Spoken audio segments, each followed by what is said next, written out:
So cardiogenic shock. So we kind of spent time talking about this with undifferentiated shocks. We talked a little bit about it with CHF as your complication of CHF, right? You have CHF, and then you develop CHF exacerbation. Hopefully you get fixed, but the ultimate result of that, or the consequence of that, is cardiogenic shock. And again, cardiogenic shock can compensate for a while until you can't no more, and you develop hypotension after that. But the cardiogenic shock is where the heart is unable to do its thing, right? It's unable to pump. Why this is kind of obstructive shock. We got all this fluid building up around it. Here we got tamponade as well, a lot of extra fluid building around. But here definitely there's some hypovolemic shock. Is that cardiogenic? No, but it can develop into cardiogenic shock if you were to develop an MI from too low fluid, right?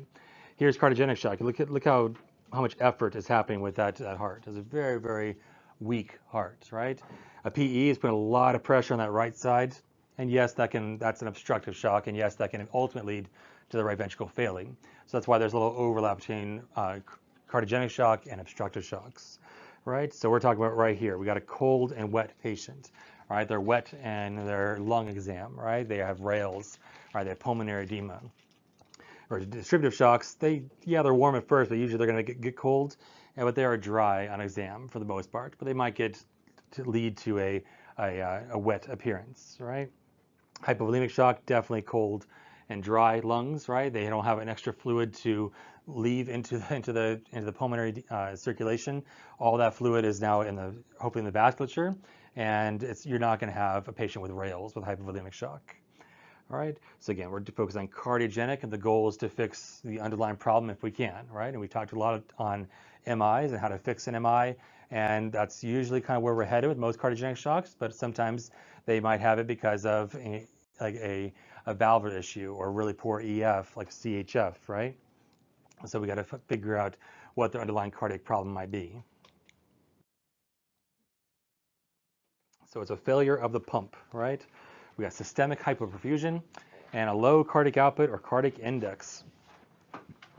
So we introduced these in hemodynamics, right? Cardiac output is about 5 to 8 liters per minute, and then your cardiac index is about 2.5 to 4 is where that is for that certain person of their height and gender, right? That's because the body size, cardiac output doesn't change much whether you are 400 pounds versus 200 pounds, but it will change based on your height and your gender. Okay, so we can categorize this as LV failure, RV failure, or arrhythmias is what's causing my heart to not pump blood out, right? So LV failure is kind of the one we think of all the time. They have a poor cardiac output because the stroke volume is poor. It's not able to eject enough blood, right? And yes, this happens with hypovolemic shock, but that echo is going to really clue us in that that heart is super weak. Look how bad that ejection fraction is. Really, the walls aren't moving great, right? So an acute MI could be the reason, right? And of course, all of its complications that we talked about with Darth Vader, right? They could just end up dead, or they can have arrhythmias, or they can have, reperfusion injuries, etc. Right? Darth Vader is another complication that can occur. And then we have a stunned myocardium, like we mentioned, post CABG surgery, post-op. They cool first of all, during the surgery, they're going to cool the heart all the way down to about 4 degrees Celsius. They're going to inject IV potassium to stop the heart. And they're going to then, of course, this is after they put on bypass. They put on this bypass machine and they cool it all the way down so they can actually work and suture the heart and bypass the coronary that might be occluded, right? So when they come back, they obviously might have a lot of inflammatory mediators that were kind of, sitting around that might cause some issue, right? It could be because of the bypass circuit, or could have been many other reasons that we're developing inflammatory mediators, and that can then go through the whole body, cause a surge response, and go to the brain, cause what's called pump brain.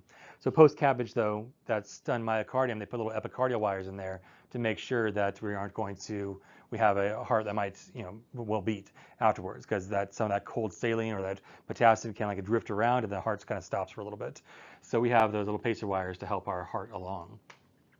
All right, and then CHF exacerbation. So we talked a lot about CHF in our CHF lecture. Right, they got overloaded, or they're hypovolemic. Any one of those things can make someone go into CHF exacerbation. So they're not getting the flow they need, right, because they're hypovolemic, and now they're developing cardiac insufficiency because they're not getting enough forward flow because they were, they had a They over-diuresed. They took too much of the Lasix. They have all of a sudden they have a gastroenteritis. All this low volume can cause low volume to the tissues and also low volume to the coronaries. And then we always think of the hypervolemic CHF patient. They're full of pulmonary edema, right? They had dietary indiscretion. They participated in Thanksgiving dinner, right? Or they have med non-adherence. They couldn't afford the medications, right? So failure is the kind of the acronym we used for that, right? So they forgot their medication. They have a new arrhythmia, which we're going to talk about, right? They got anemic, right, over time, right? A new infection could be what triggered someone to develop CHF exacerbation.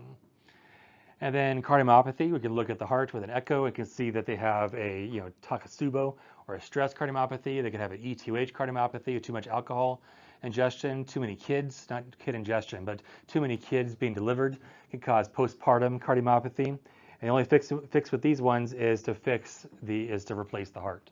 Right? They have this ejection fraction that's really, really poor in the 20s, in the teens, and yes, they're going to be on the medications. They're going to be all these things to help, prevent it from getting worse.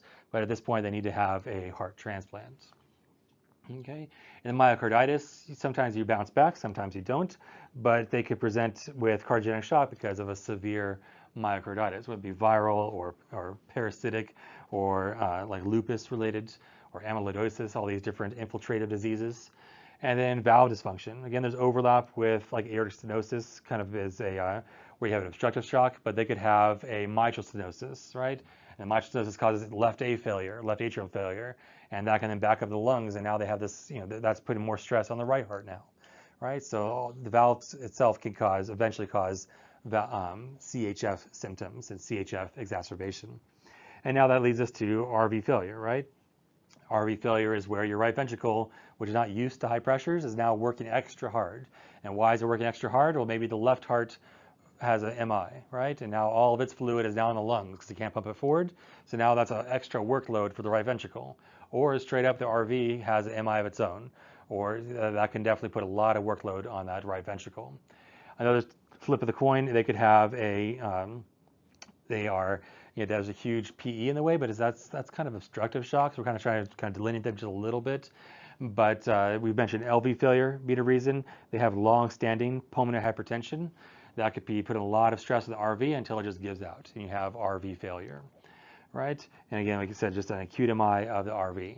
And if the RV can't pump its blood forward, you're not going to get blood to the LV, right? So it's like, oh, who cares about the RV? Well, it's the first step of preload, right? Preload comes to the right atrium, and then it goes to the right ventricle. The right ventricle has to then pump it to the rest of the body, right? To the lungs, and that then has to then come to the left atrium and the left ventricle. If you have no flow, you can't push out blood out of the right ventricle, you're not going to have any flow on the other side, right? So they are interdependent, but they also have to work with each other, okay?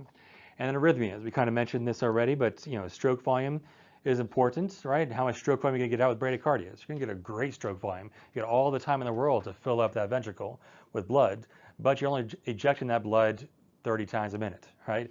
Compared to 60 times a minute. Which one's going to have a better cardiac output? Cardiac output being our stroke volume times our heart rate, right? Well, if it's 60 times 150 cc's versus 30 times 150 cc's, that's going to be a lot less cardiac output, right? So bradycardias can lead to a cardiogenic shock. So they have a high-grade block. They took too many of their beta blockers, and now they have a third-degree block, right? So there's reasons why they could develop a bradycardia. All the reasons we talked about before, right? And EKG. And then we got tachycardias for the opposite reason. They got too much heart rate and not enough diastole to be had. So they have decreased ventricular filling. So they're not able to fill the blood, right? It's like it's filling up, and then it's time to eject. It's filling up, it's time to eject. So they can't really catch a breath. So all that blood gets ejected way too quick, right? So they are only putting out like 40 cc's, 50 cc's at a rate of 150. It's like, yeah, 150 might do it. It might be okay, but when it's at 180, 220, right, that's definitely not going to be an effective cardiac output, right? Especially if the volume keeps going down with each rise in heart rate. Okay, so an MI can definitely put us at risk for LV failure or RV failure, and put us at risk for arrhythmias. Put us at risk for bradyarrhythmias and tachyarrhythmias, whether it be VTach, SVT, PSVT, or it could be a bradyarrhythmia with like an RCA MI. It can cause a lack of flow to the SA node, and the SA node is going to peter out, and it's going to then have, you have your bradycardia in your hands. All right, so that's the idea behind our different causes of cardiogenic shock. And yeah, so these are not the bee's knees. These are knees that are very, very modeled, and adding more pressors in that situation is probably not going to help.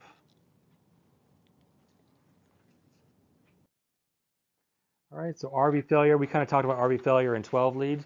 But as you know, the RV is very, very sensitive to the pressures that it has to pump against, which is your RV afterload, or your pulmonary vascular resistance. So you have systemic vascular resistance, that's what the LV has to work against, and you have your pulmonary vascular resistance, which your pulmonary circulation is providing to your right ventricle. Your right ventricle is trying to pump blood to your lungs, and it's trying to, hopefully that blood will then return to the left side. But if you can't, right, that RV is put under extra stress, that can then cause the RV to fail, right? RV is having increased pressure, and then it's unable to overcome that pressure, right? So the RV starts dilating. If it dilates, that's going to push into the other ventricle over here. You can see the what's called a D sign. It starts pushing across the septum into the left ventricle. So the left ventricle can't fill as good as it did before because the right ventricle is all dilated and it's pushing into its space, right? The RV might be putting out enough preload, but then the left ventricle can't fill up with enough blood because the RV is taking all of its room, right? So that's going to then, decrease LV preload, decrease the amount of blood the heart's ejecting. Well, now you're not putting blood flow to the coronaries, and not enough blood flow to the coronaries is, can lead to left ventricular failure. But the RV's already under stress. So why are you going to make it have less blood flow in the first place? And we know blood flow to the coronaries. We mentioned the LV before is just your MAP minus your left ventricular pressure. The right ventricular flow, or coronary perfusion pressure, is your mean arterial pressure minus your right ventricular pressure, which is your CVP, right? So oftentimes they say, oh, give them fluid, they're fluid dependent. Well, giving too much fluid is going to reduce or increase this, increase that. That's going to reduce the flow to that right ventricle.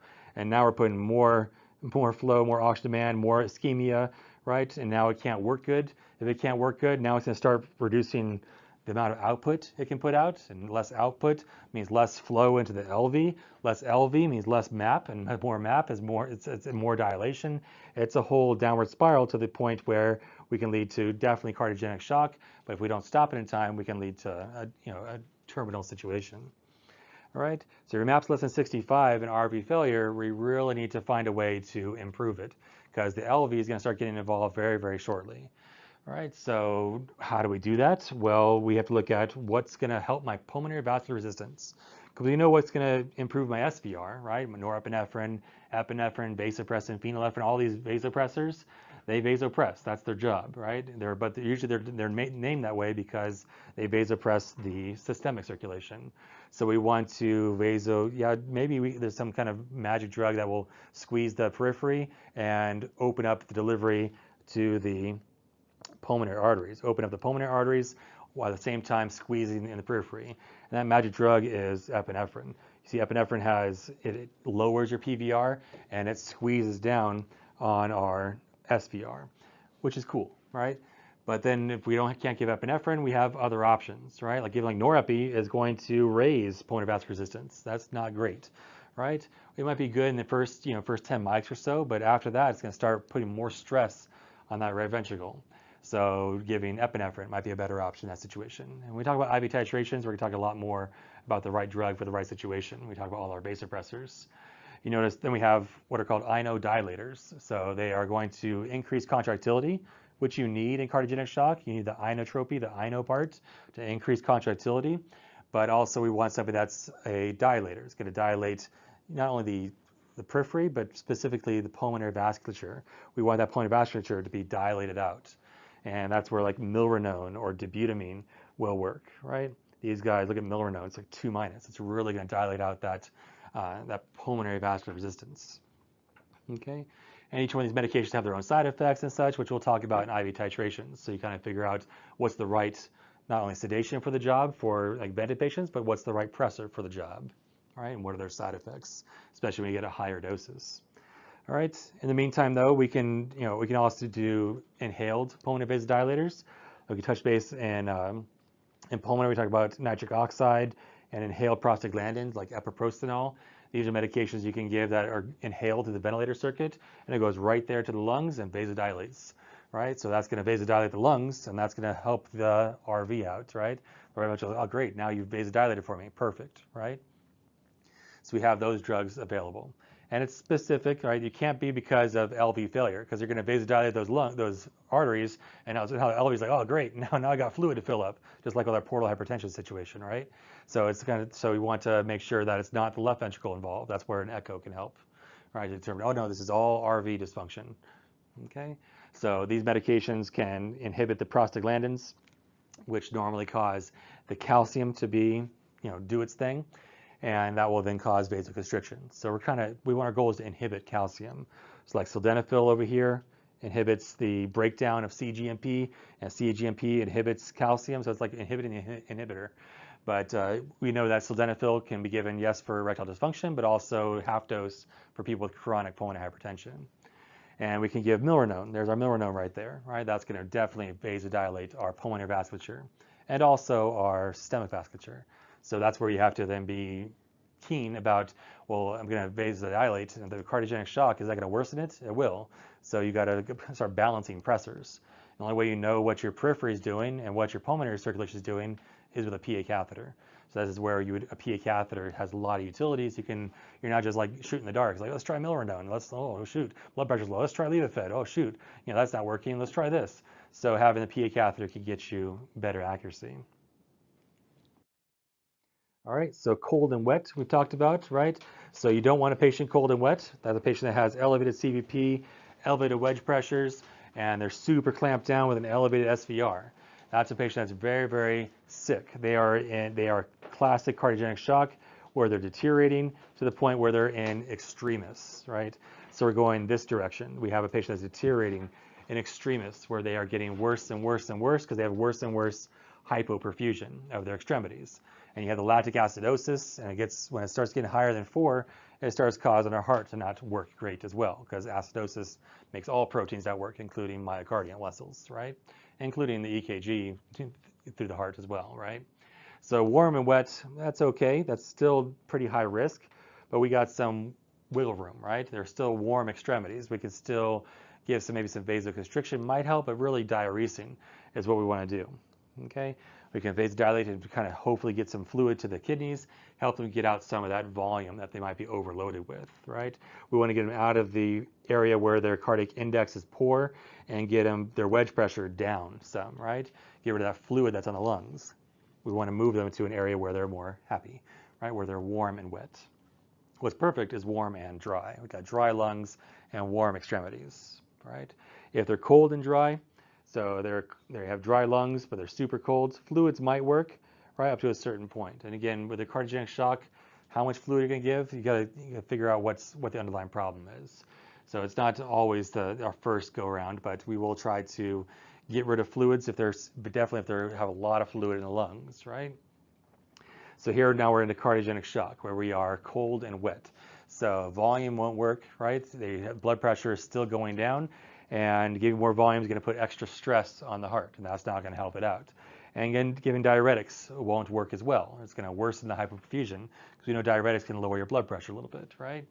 So our goal is to then give inotropes. So inotropes to increase contractility will help. We have to be careful, as we'll talk about coming up, is that some of your inotropes also vasodilate. So it's like a catch-22, right? That's where having a PA catheter can help us guide which pressors to combine. And then revascularization, we're trying to fix the underlying cause right now. Is it an MI? Can I fix it? Right? And then if that doesn't work, we can do what's called mechanical cardiac support, where you're doing balloon pumps, doing Impella devices, VA ECMO, to mechanically support the heart, right? Because all the drugs we gave in CHF to support the heart, the anti-failure drugs, they all lower blood pressure, right? Our beta blockers can lower blood pressure, and you never give beta blockers an exacerbation, right? And our hydralazine, our MRAs, our ACE inhibitors, they all are going to lower the blood pressure. Okay, so if you don't correct it though with inotropy and fix it, they're going to head this direction where they have multi-organ dysfunction syndrome, right? The SIRS will get worse because they're getting more lactic acidosis. They get more renal failure, that causes acidosis. They get more lactic acidosis because less perfusion. to the tissues. And then, of course, this is kind of the final common pathway with a patient that's heading down a spiral of their heart failing and failing and failing. All right, so what kind of labs and diagnostic tests can we do? How do we know someone is developing a worsening heart failure? You can look at the renal function, right? So if you can't pump blood forward, the kidneys are going to notice, right? So you're going to have less flow to the kidneys. That's called cardiorenal syndrome, where you're not pumping blood to the kidneys to meet their demand. And by the same token, the blood's backing up into the systemic circulation, and it's congesting the kidneys as well. The CVP is too high. Liver function, we mentioned, you're going to, if it's not pumping the blood forward, it's going to start pumping into the lungs, and then it's going to pump into the right circulation, and you're going to start getting right-sided heart failure symptoms, right? You get the JVD, and you get the hepatosplenomegaly. So you get this liver that starts getting congested. It's like, okay, big deal. They don't like to eat that much. Well, that actually can cause cirrhosis. That's called cardiac cirrhosis, right? So that could be a complication of our cardiogenic shock, right? And then thyroid function can actually cause cardiogenic shock and cause someone to go into CHF, can put extra workload on the heart, especially if you have hyperthyroidism.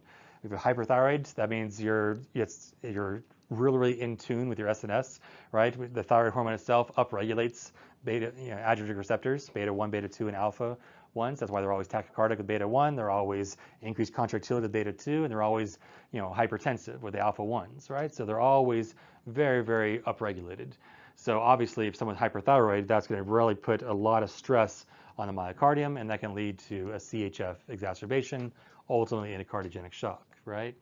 And it's the flip side is hypothyroid can do it. It's like, well, how do both do it? That doesn't make sense. If one causes too much work, how does the one causing less work cause my heart to fail?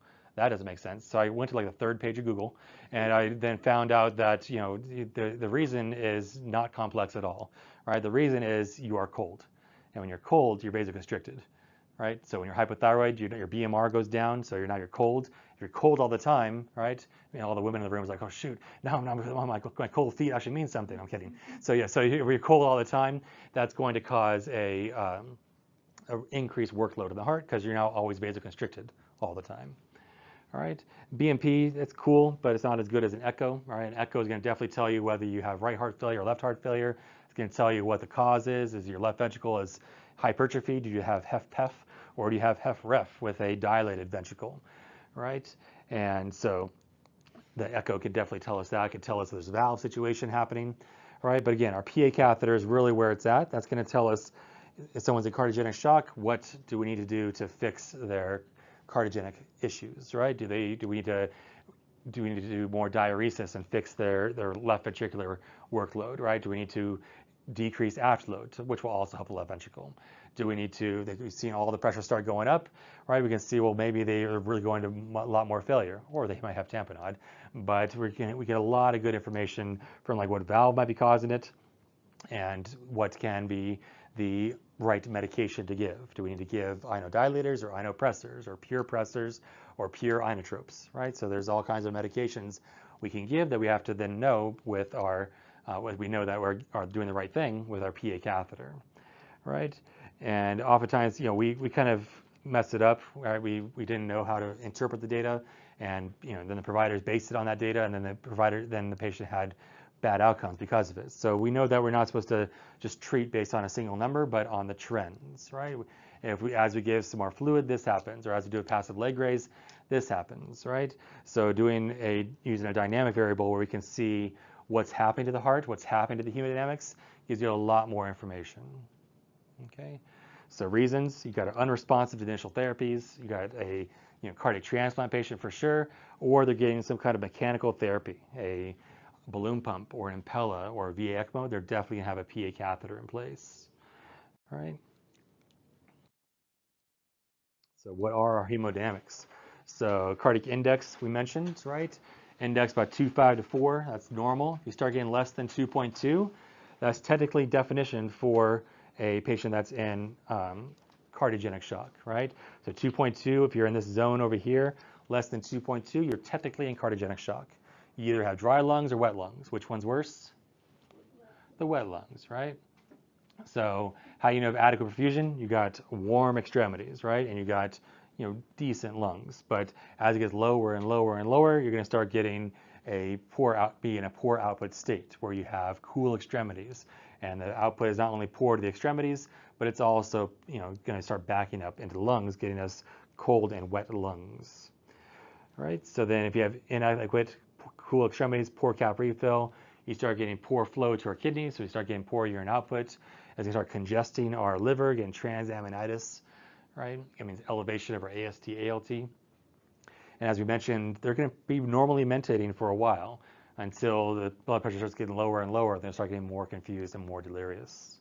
Right? The wedge pressure can give us an idea about how much volume is in the lungs, right? Or in the left atrium specifically. So that left atrial volume is going up and up and up. That's reflective of preload.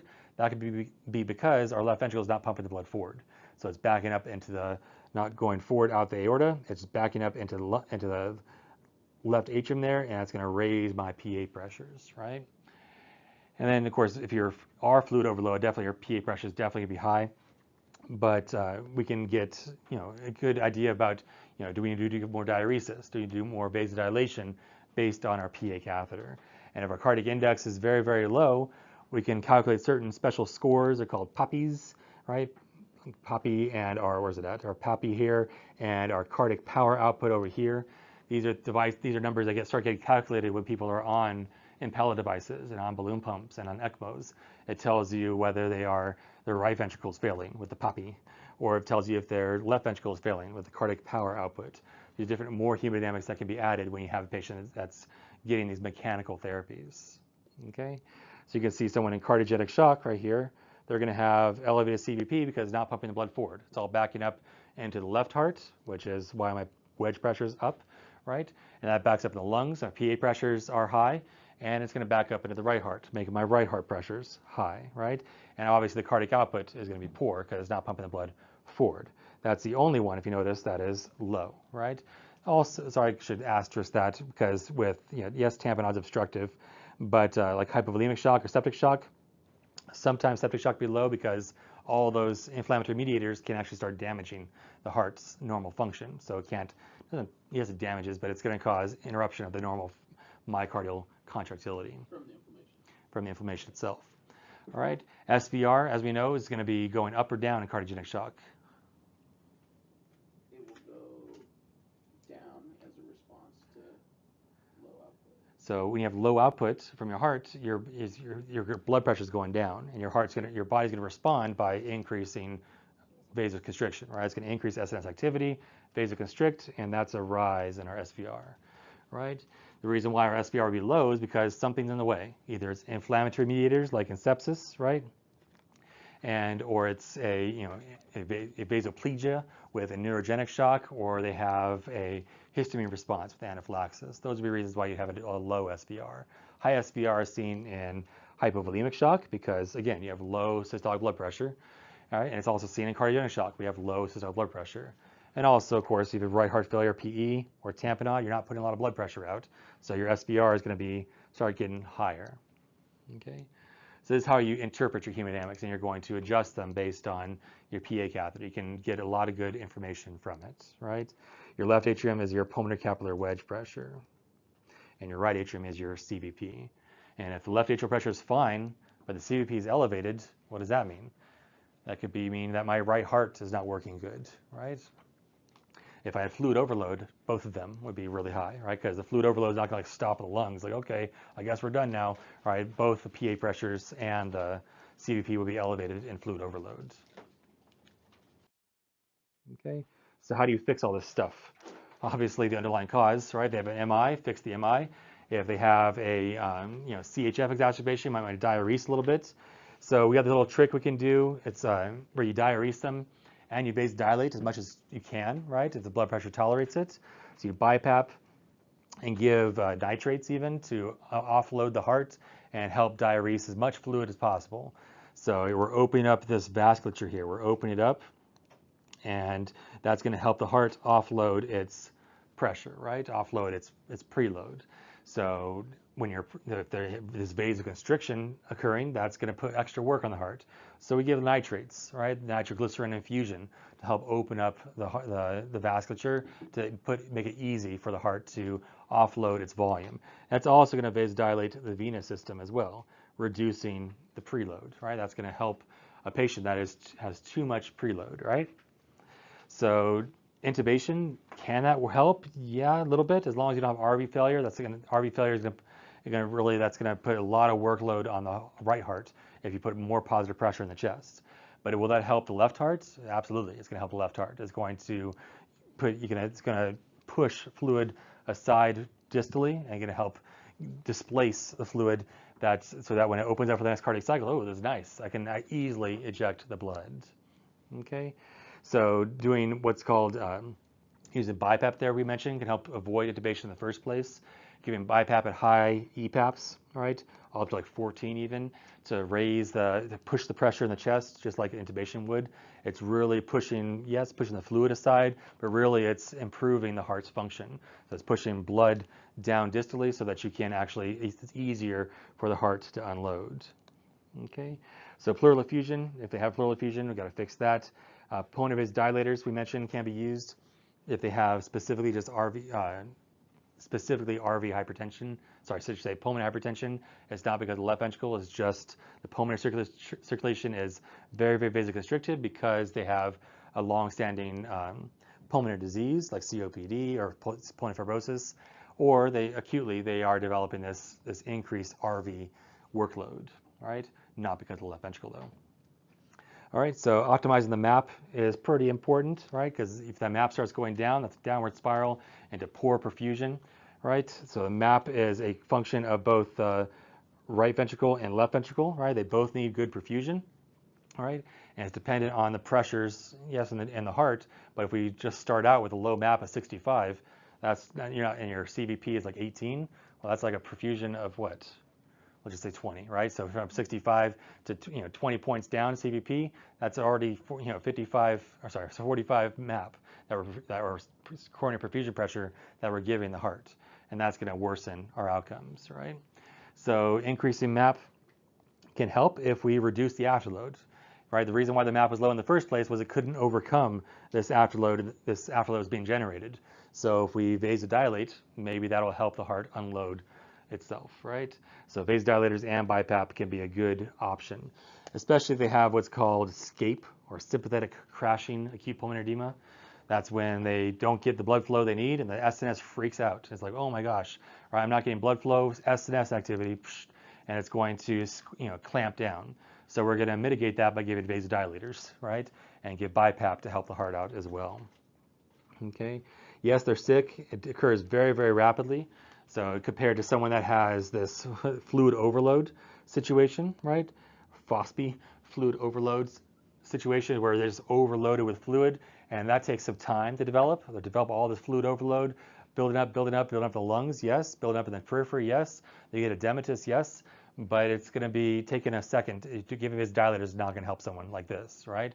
But if someone has this escape situation where they have all of a sudden this SNS cascade because they have a infection, they have a CHF exacerbation of some sort, this can be fixed with vasodilators and BiPAP.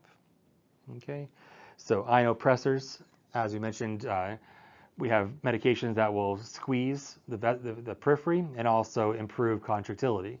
And we have medications that just squeeze the periphery and do nothing to the heart, like vasopressin, for instance. All it does is squeezes the periphery. It doesn't help the heart. Actually, it might even hurt the heart just a little bit, right? But Levophed, for instance, is going to squeeze the periphery and also help the heart out a little bit. Okay, epinephrine can be used as well to definitely help. Has great inotropy activity. Dopamine causes way too many tachyarrhythmias. It's a tachyrhythmogenic, right? It generates too many tachyarrhythmias, right? It causes a lot of VTAC, a lot of ectopy, PACs, and it causes harm. So dopamine is not a great medication. And we'll talk more about dopamine with IV titrations, okay? And then fluids. So giving fluids, you might be able to give like 250, get away with 500. But after that, are they fluid overload or are they, is this something else going on? So, how do you know they might need fluids? You might give, if they have poor urine output, you might see if that improves a little bit. But if the congestion in the heart improves and the lungs gets worse, obviously giving more fluid is not going to help. It might raise your blood pressure a little bit. It might get you a little bit, an hour or so before you can maybe start your pressors. But after that, pretty much we are heading straight to getting rid of fluid. How do you know someone's gaining too much fluid? Their daily weights, definitely, right? They gain 2 kilos. They gained 2 liters of fluid, right? Because 1 ml is equal to 1 milligram, or 1 liter is equal to 1 kilogram, right? Also, just straight up I's and O's, as long as we're calculating accurately, that can tell you if someone has fluid overload, right? Especially someone that's in the ICU setting for a second or so. And these guys probably going to be on furosemide, right? And or Lasix, and that's going to, it has its own things we have to watch, right? We have to monitor. We're not giving Lasix every day for 10 days, and they can get even dehydrated, and that can even worsen their CHF as well. Okay, so renal perfusion pressure, as we mentioned, is yes, you want perfusion to your coronaries, but your kidneys are affected by how much flow they get and what's on the other side, right? The renal afterload, if you will. So we can't have them all super congested with all this fluid. It's like, oh, give more fluid for the kidneys. It's actually going to worsen their kidney function. Okay, so that's the idea behind how treating cardiogenic shock. All right, and lastly, our mechanical support. How do you mechanically support someone's heart? Right. So we gave all the medications, not really working. Right. We gave our inodilators, the inopressors. Now we got to switch over to something mechanical. So we got the balloon pump, we have the Impella, and we have a fancy VA ECMO, right? So is Impella and balloon pump, do they actually have evidence that they work? No, there's no evidence they actually work. But they does improve cardiac output a little bit, right? So how much does balloon pump improve? About 0.5 liters. So what's a normal cardiac output? About 5 to 8, right? So it gives you from 5 to 5.5. Cool, right? It's not much. Whereas an Impella could get you all the way up to about 5 liters of flow, right? Ours is the CP model, the cardiac performance, what is it called? Cardiac power. I forget what it's called, but anyways, it gets you about 4.2 support, right? So we went from 2.5 to 4.2 liters of extra cardiac output, compared to an ECMO, which has the best evidence. It shows it works. It shows it can improve outcomes, improves mortality, right? That's where you're taking volume from the patient and you're going to oxygenate it. You can oxygenate it, but it's like unloading the heart, right? It's going to help perfuse. It takes the workload off the heart. So all the volume that would go to the heart, yoink, we're going to yoink it out. We're going to oxygenate a little bit because it's not going to the lungs, right? So we're going to oxygenate a little bit and we're going to return it to the aorta, right? So it's called VA ECMO. It can support up to 10 liters of cardiac output. So it's a huge amount of support it can provide, right? So randomized controlled trials say that it works, right? It's great when someone is really, really going to severe cardiogenic shock, right? We might try the Impella, we might try the balloon, sure, and they're not working that great. So then we transition them to a bigger device, right? So you might have a patient that's here with an Impella device, and they're not getting better, and then they need to be transferred for VA ECMO or a bigger Impella device to be implanted. Okay. So again, how do we know they're getting worse? That's where I was mentioning PAPI and CPO, right? Those are two different values that are thrown around a lot in the cardiogenic shock world to tell you if someone's left heart is working or their right heart is working good. Right, the RV PAPI starts getting really low, less than 0.6, I believe. That's a problem. If the cardiac power output or the CPO starts getting less than 0.9, that's a problem as well. If it's not, if it's good, then you can start coming down on the mechanical support, and we can maybe get weaned off the device. All right, what to avoid in cardiogenic shock? Bradycardia, as you mentioned, that's not going to help someone's cardiac output that is poor by making the heart rate lower, because heart rate times stroke volume is your cardiac output, right? Medications, nephrotoxins, we want the kidneys working as much as possible. If the kidneys aren't working, they're going to retain fluids. They're going to cause hyperkalemia, right? Avoiding NSAIDs, as we'll find out in renal, really damage the kidneys, especially when you have low flow states. And ACE inhibitors and ARBs are great for CHF once you are stabilized, right? Same thing with beta blockers. Beta blockers are only for stabilized CHF, not someone who's in CHF exacerbation, but someone's CHF who's been fixed. We fixed them, right? And now they can then progress to getting their anti-failure therapy, avoiding that cardiac remodeling from occurring, right? Avoid dopamine. Dopamine is not great, as we mentioned, right? There's no reason to fix tachycardia because that's what they're trying to be compensating for the low stroke volumes. So tachycardia we're not going to fix until it gets really, really fast, but especially if it's like AFib, VTach, right, SVT, PSVT, I should say. That's definitely, we're going to try to fix that to get them have a normal cardiac output. Because as we know, the atrial fib is removing the kick, right? No kick when they have a AFib, and that's 20% of your cardiac output right there. All right, hyponatremia, that really, it can be a sign of how bad your CHF is. Lasix can help a little bit. And then fluid restriction. Fluid restriction is important, but you allow the patient to eat. They can have whatever sodium they want. There's no trial that shows that it's beneficial to put a patient in the hospital setting, whether in cardiogenic shock or not, on a low sodium diet. There's no evidence that this works, right? So it's better just to let them eat as much as they want, and then when they leave, then of course we can do the diet and exercise stuff, right? So inotropes, inopressors, inodilators, we have all these different receptor sites we're going to deal with. We'll deal with the vasopressin receptor sites, right? We'll deal with the vasopressin receptor sites. Then we'll deal with the dopamine receptors. We'll deal with the adrenergic ones, or alpha 1, beta 1, beta 2. We'll deal with the changes that might occur with our different pharmacology when we talk about IV titrations, right? So that's where we get into the weeds about which medication is the best medication. Like, how did you know that dopamine has all these side effects? Well, we'll kind of reiterate that it's not great because of all the tachyarrhythmias that it causes. Yes, it increases inotropy, but it might not improve their overall outcome if they go into VTach storm, right? So treating the lungs, optimizing the mean arterial pressure, make sure it's more than 65. Make sure we're getting the volume off of them, not too much, otherwise that can also damage the heart. And then inotropy. So which inotropes would we choose? And that can help you decide is the PA catheter, right? That can tell us, oh shoot, we should probably give something that's going to increase contractility, but also vasodilate a little bit in the systemic circulation, right? It's what lowers SVR and raises my contractility. So we'll learn that. It's epinephrine.